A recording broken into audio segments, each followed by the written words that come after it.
If you and your spouse are about to claim Social Security and your entire plan is, we'll just file when we turn 65 and figure it out from there, I need you to pause right now. Put down the coffee, because there's a really good chance you're about to make decisions that could shape your finances for the next 20, 30, even 40 years, and most couples make these decisions in about 15 minutes on a Tuesday afternoon.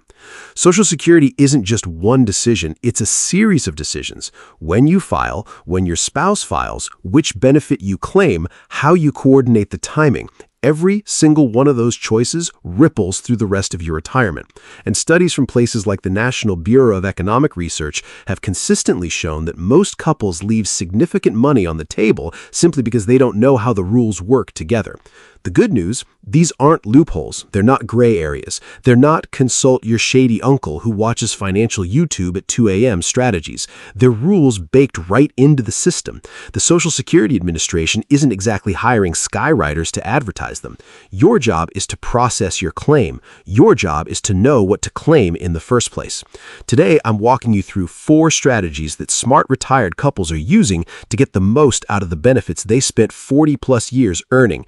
And by the end of this video, you're going to look at your spouse with new eyes, mostly because you'll be calculating exactly how your timing affects each other's checks. Let's go. Strategy 1, the staggered claiming strategy. All right, strategy number 1, and this is the one that most couples mess up immediately. Here's the deal. Most couples, and I mean most couples, make the exact same mistake. Both spouses retire around the same time. They both look at each other across the breakfast table. One of them says, "Well, honey, should we just file?" And the other one, who is now eating cereal at 10 a.m. on a Tuesday like a free person, says, "Yeah, let's just file." And boom, both spouses claim Social Security at the exact same age, usually 62, sometimes 65, sometimes 67. This is what we in the business call a mistake. Here's why. There's a term in Social Security called delayed retirement credits. For every year you wait past your full retirement age, which is for most people watching this is 67, your benefit grows by 8% per year, up until age 70. So here's the staggered strategy. The higher earner, the spouse who made more money over their career, delays claiming all the way until 70. The lower earner claims earlier, somewhere between 62 and their full retirement age, to get some income flowing. Why does this work so beautifully? Because when one of you eventually passes away, and I hate to bring it up, but we're all grown-ups here, the surviving spouse gets to keep the higher of the 2 benefit checks, not both, just the higher one. So by maximizing the higher earner's check, you're essentially buying lifetime income insurance for whichever spouse outlives the other. Let me give you a real example. Bob and Linda. Bob was the higher earner. His full retirement benefit is $3,200 a month. Linda's is $1,800. If they both claim at 67, they're getting $5,000 a month combined. Cool. But if Linda claims at 64 and Bob delays until 70, Linda gets a reduced $1,500 and Bob gets a juiced up $3,968 per month. Combined, they're still pulling in $5,468 monthly, more than the simple plan, and if Bob passes first, Linda inherits that nearly $4,000 check for the rest of her life, versus the $3,200 she'd have inherited under Plan A. Over a 20-year retirement, that's an extra $184,000 in their pockets, just from staggering, just from being patient, just from one spouse saying, "You know what, honey? You go ahead and file. I'll wait. I'm playing the long game." By the way, you know who else is playing the long game? The Social Security Administration. They're betting you'll claim early. Don't give them the satisfaction. Strategy 2, spousal benefits. This one is for all my couples out there where one spouse was the primary breadwinner and the other one was, let's say, handling the operations side of the household. You know, raising the kids, running the home, occasionally questioning their life choices when the breadwinner forgot to take out the trash for the 4th time that week. This is the spousal benefit strategy. Here's something a lot of people don't know, and when I tell you, you're going to be mad nobody mentioned this sooner. If your spouse has a Social Security benefit, you can claim up to 50% of their benefit, even if you barely worked, even if you never paid into the system in a major way, even if your entire career was raising 3 children that are now adults that don't return your calls promptly. That's the spousal benefit, and it's a game changer for couples where one spouse made significantly more than the other. Here's how it works. Let's say my hypothetical buddy Dave worked his whole life as an engineer and his full retirement age benefit is $3,000 a month. His wife Sandra worked part-time, raise the kids, and her own Social Security benefit at FRA is only $800. If Sandra just claims her own benefit, she gets $800. But because of the spousal benefit, Sandra is entitled to up to half of Dave's benefit, which would be $1,500. Now, the way it works is Social Security doesn't give you both checks. They give you the higher of the two. So Sandra automatically gets bumped up to $1,500 instead of $800. That's $700 more per month. That's $8,400 more per year. Over 25 years of retirement, we're talking $210,000. But here's the catch, and there's always a catch with the SSA. They love a good catch. To claim the spousal benefit, the primary earner has to have already filed for their own benefits. Dave has to be claiming before Sandra can claim her spousal portion off of his record. Quick sidebar, the spousal benefit also applies if you're divorced. Yes, you heard me. If you were married for at least 10 years and you haven't remarried and you meet the eligibility rules, you can claim a spousal benefit on your ex-spouse's record. And here's the best part. It doesn't reduce their benefit one bit. They don't even get notified. Your ex could be sipping a margarita in Boca Raton completely unaware that you are casually claiming 50% of their Social Security, and there is absolutely nothing they can do about it. I'm not saying this is sweet revenge for 17 years of bad behavior. I'm just saying the system is the system. Strategy 3, the Tax Torpedo Shield. This one's a sneaky one, and it's the strategy that separates the couples who just claim Social Security from the couples who actually keep their Social Security. I call this one the Tax Torpedo Shield. Now, most couples have no idea this exists, so let me drop a little knowledge bomb on you. Are you sitting down? Because here it comes. Up to 85% of your Social Security benefits can be taxed by the federal government.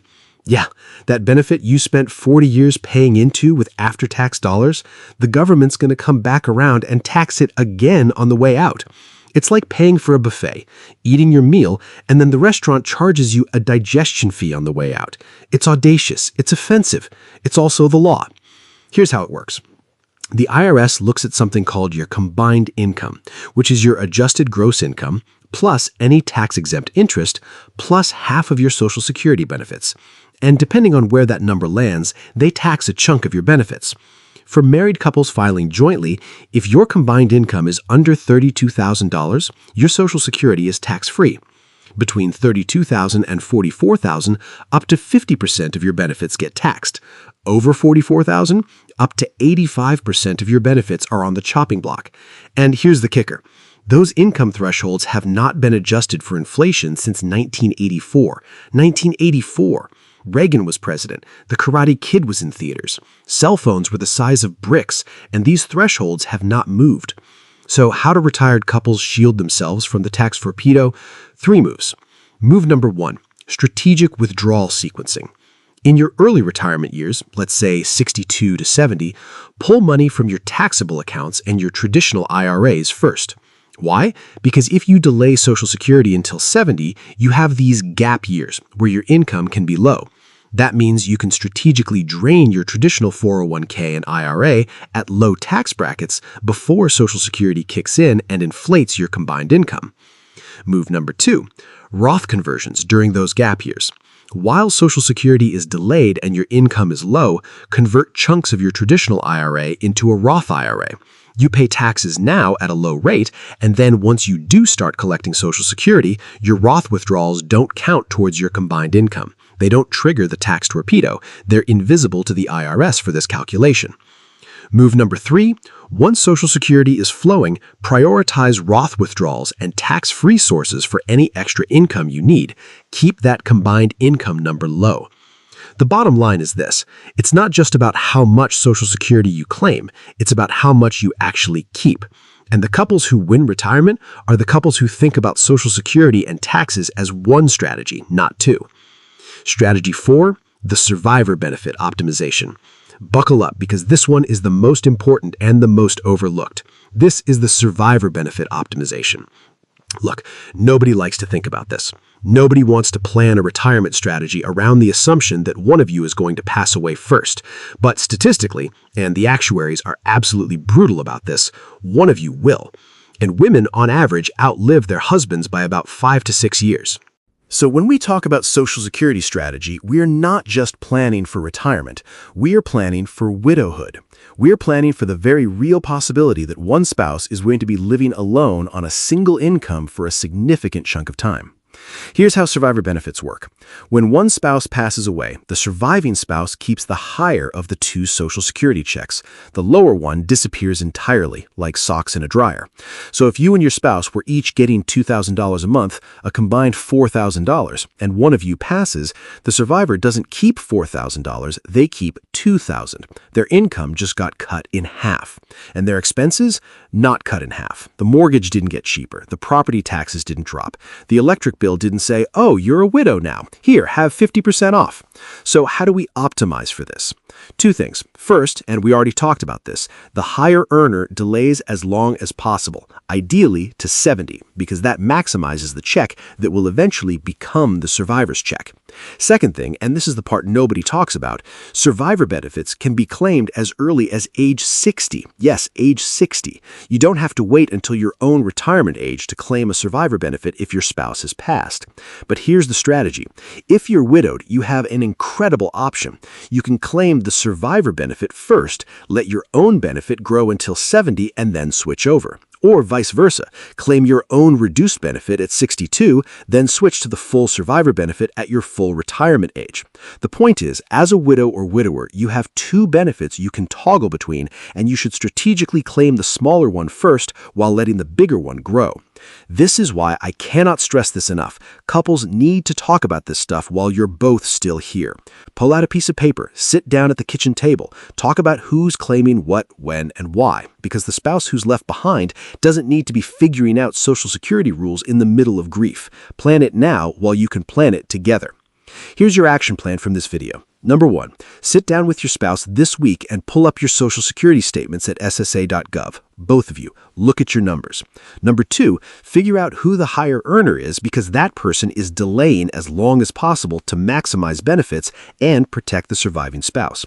Number 3, map out your gap years between retirement and age 70 and use them strategically for Roth conversions to dodge that tax torpedo. Number 4, and this is the big one, talk about the survivor scenario. Plan for it. Social Security is the only inflation-adjusted lifetime income most Americans will ever have. It's worth getting right. The difference between claiming smart and claiming dumb is, and I cannot stress this enough, 6 figures over your retirement, sometimes more. You spent 40 years putting money into this system. You owe it to yourself to spend 40 minutes figuring out how to get the most out of it. If this video helped you, do me a favor. Hit that like button, subscribe, and share this with the one couple in your life that you know is just about to file at 62 without thinking about it. Save them. Be the hero of the next family barbecue. And remember, retirement isn't something that happens to you, it's something you plan for. I'll see you in the next one.